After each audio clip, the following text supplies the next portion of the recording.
Hi, this is Scott Garibay, and today we're going to talk about Andrew Yang and being lost out of space. All right, before we go any further, spoiler warning, there are spoilers in this content for seasons 1 and season 2 of Lost in Space, the Netflix series. There are also spoilers in this for the animated Lady and the Tramp and the live action film Lady and the Tramp. All right, let's go forward. All right, so I recently finished a series on Netflix, which is I finished season 2 of Lost in Space. This is a series. It's a Netflix original.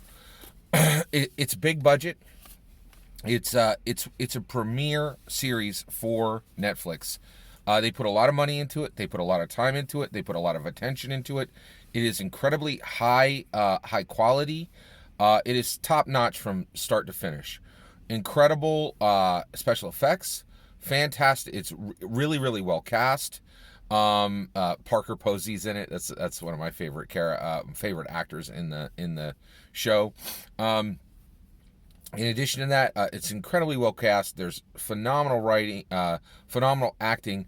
It's written extremely well. That last part is super important. There are so many projects now that that Hollywood and Hollywood overall, and Netflix is part of Hollywood, part of the Hollywood machine. They will pay hyper close attention to directing, to camera work, to acting, to casting, and almost all the time writing is considered not important in any way, and you get trash stories that don't make any sense, and there's just a million things available on Netflix, on Prime, on a million different places where writing is just, it's not even considered important. And DC, the entire DCEU is part of that. It's astounding to me how many companies are willing to spend Rise of Skywalker, the entire last Skywalker trilogy, spare no expense on getting the latest tech, the best people, the all the right tools, go to any location, but just absolutely refuse to spend the money or the time or the diligence or to get just a decent story. But Lost in Space fully delivers. It is an absolutely amazing story. It's a story that makes sense from start to finish. The reasons that, the things that happen are driven by the characters. The plot makes sense. Everything stitches together. Things that happen have consequences. Things are correlated, and cause and effect can be seen in the show. It is an incredible show from start to finish. It really is wonderful. It's so good that basically I watched season 1 when it released in 2018. When 29 in 20 actually it was just released at the end of 2019. And when season 2 was announced, I went back and I completely rewatched season 1. It was a joyous rewatch. I fully enjoyed it as much the second. I enjoyed it more the second time on the second rewatch than the first. The show absolutely rewards rewatch. And then I watched season 2, and I was absolutely blown away. It's the story of a family. Maureen and John are the mother and the father. Will and Penny and Judy are the kids. They have kind of a roguish mechanic type who helps them named Don, and there's a lady named Dr. Smith who actually is the best way, who is really an enemy of the family, but is in close proximity to the family almost all the time. And then there's a robot, and it's the story of this family and Don and Dr. Smith and the robot. And it is just phenomenal. It is an incredible piece of entertainment, and it really is a great piece of Americana. It's a made in America Netflix original. It's America executing entertainment well. Red, white, and blue all the way. It's something we can be proud of, right? What does it have to do with Andrew Yang? A lot, right? Here. So there's some very serious lessons in here. So I just told you all those wonderful things about Lost in Space, but I can tell you right now, my heart is weary and sorrowful after watching Lost in Space Season 2. And the reason why is I got done with this thing, and just like when I was done with Stranger Things Season 3, I went to talk to my friends, and I went to talk online, and I went to get engagement with what I had just seen, and, discuss my ideas and discuss, and just really celebrate the show with the community that enjoys the show. And I'll tell you right now, it just doesn't exist. There is a community of online people who enjoy the show, but it's very small and narrow, in my opinion. And when I went to talk to my friends, when I went to talk to my family, absolutely no one I know watched this show, right? Or if they did, they all said the same thing. They said, I watched 1 or 2 episodes and it was slow, right?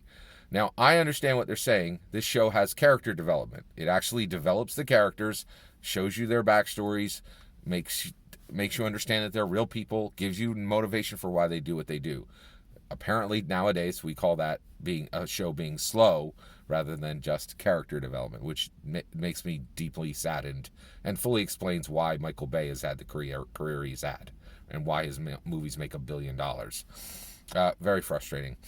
And this just deeply saddened me, right? And I thought about it. I'm like, what the heck? How can this show be this good and absolutely no one will watch it, right?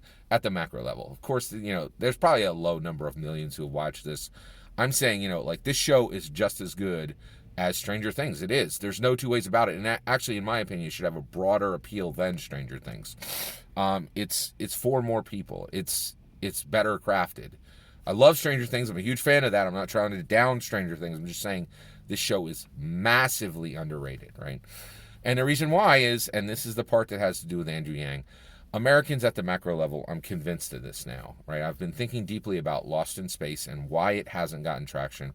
And it's exactly the same reason that we're struggling to get traction with Andrew Yang.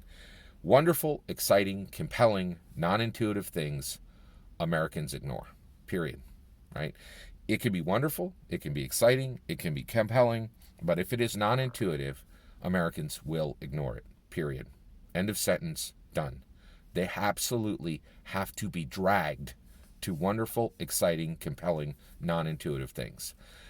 The opposite is also true. Intuitive things that easily fit into their ready perceptions of this is X, this is Y, it looks like this thing, it sounds like this thing. Your perceptions easily lock into place with this thing. They will forgive innumerable deficiencies with that thing, right? As long as it fits into their perception. But if something is non-intuitive, it doesn't intuitively fit into their perception, they have to be dragged to it. And it is incredibly frustrating, right? And the reason why I'm talking about this and taking the time to talk to you about this today is I think we as Yang Gang are incredibly frustrated right now. We're like, what the heck? We have the best candidate that's ever run for president, probably ever, and we're having to drag people one by one to get them to look at the greatest, candidate that's come in 100 to 200 years. Why is this so hard, right? And I think this is the truth of it. Wonderful, exciting, compelling, non-intuitive things Americans ignore. And I will say, that is Yang. He is wonderful. He is exciting. He is compelling. And he is non-intuitive. Freedom Dividend is incredibly... it is complicated to understand how and why it works, right? Same thing with his incredibly nuanced opinion on automation, right? All of it's very non-intuitive, okay? The other thing with Lost in Space is we're talking today about being lost out of space, right? Lost in Space, the show, is literally about space. It's about humans space traveling, right?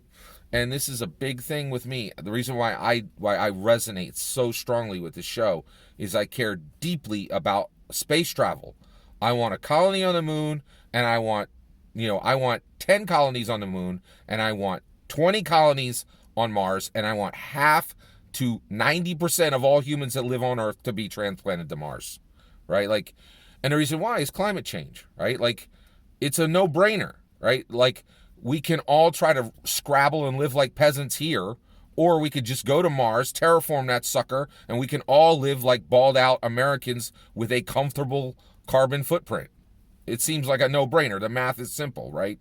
Let's live comfortably. Let's live in a way that's wonderful and winsome, rather than like scrabbled, hummus eating peasants. Like it's super simple, right? Like, and I don't understand.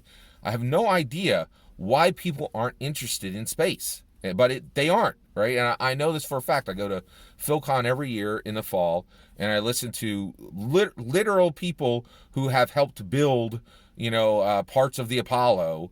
And these people know everything you could possibly imagine about space travel. And every year it's the same thing. Americans do not care about space travel. They don't, right? Space travel is the same thing. It's wonderful, it's exciting, it's compelling, and it's non-intuitive. And Americans do not care. And it's just so frustrating. So frustrating, all right? So the lesson here as Yang Gang, I think, is for us to understand is we can't get discouraged. We have to keep our heads up. We have to understand the problem is not us. We have a wonderful, exciting, compelling candidate who happens to be non-intuitive, right? And we have to get over that last burden, right? And we cannot give up. We have to keep moving forward. But we have to realize it's not that our candidate isn't everything and everything that he needs to be, right?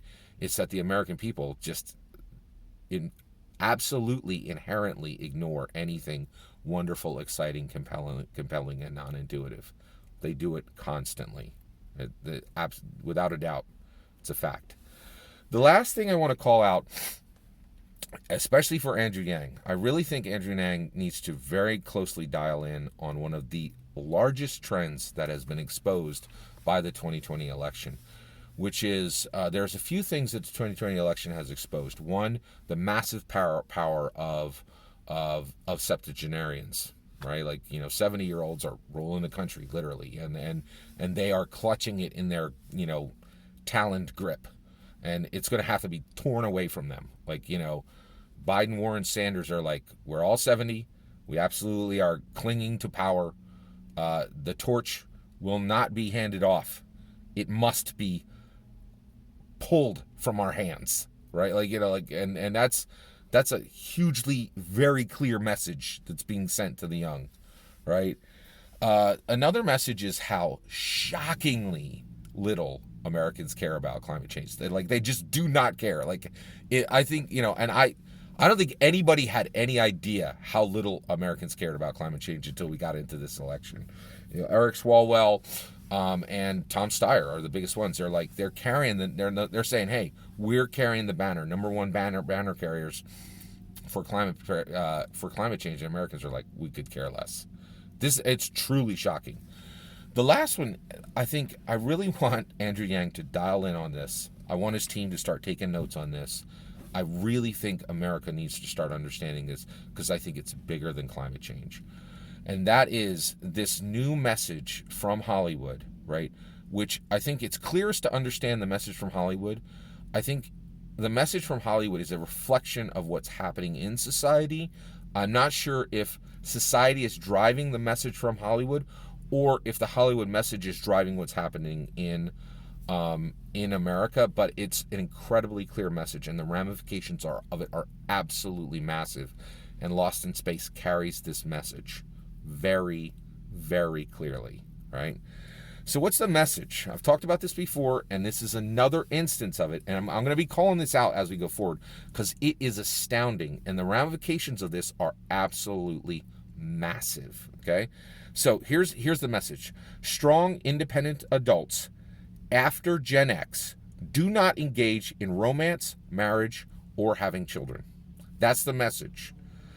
You could see this message in Last Christmas, Rise of Skywalker, every single one of the sequel movies, right, of the sequel Star Wars films, a host of other pieces that I've talked about right here, right?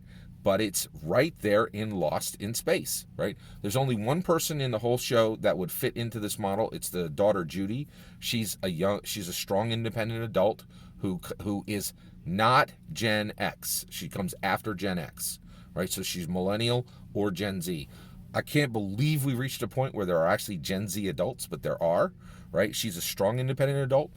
No romance, no marriage, no kids. 2 seasons. They don't even come close to it at any point.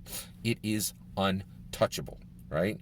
And if you think I'm seeing something that's not there, this message is shockingly clear in virtually Dollface. Like, it is showing up everywhere where there is a high budget, high quality piece from Hollywood.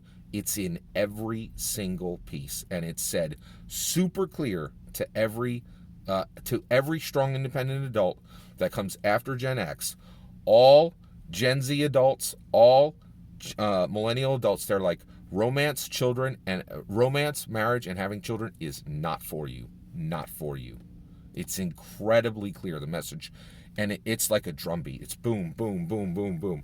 It's Rise of Skywalker, Dollface, Lost in Space, Last Christmas. It's just in everything now. It's in virtually every single thing, right? In addition to that, I'm going to call it out right here. I just watched Lady and the Tramp live action. Right in there at the end. 1955 Lady and the Tramp ends with Lady and the Tramp having a litter of puppies. 3 little puppies that look like Lady, 1 little puppy that looks like Tramp. Taken right out of the new live action Lady and the Tramp. And the reason why is Lady and the Tramp, they're strong, independent adults, which means that children is not for them. Marriage is not for them. Romance is not for them. It's absolutely incredible. This is a drumbeat. The reason why I'm taking the time to say this here is I don't think anybody has any idea how hard this is going to hit. When you tell 2 entire generations that they will live alone and die alone, I don't think anybody has any idea how strong the ramifications that are about to be, and how hard they're going to hit. And I really think Andrew Yang should be talking about this on the trail.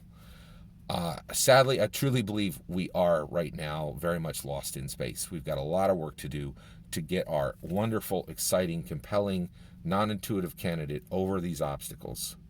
We can get there. We can do it.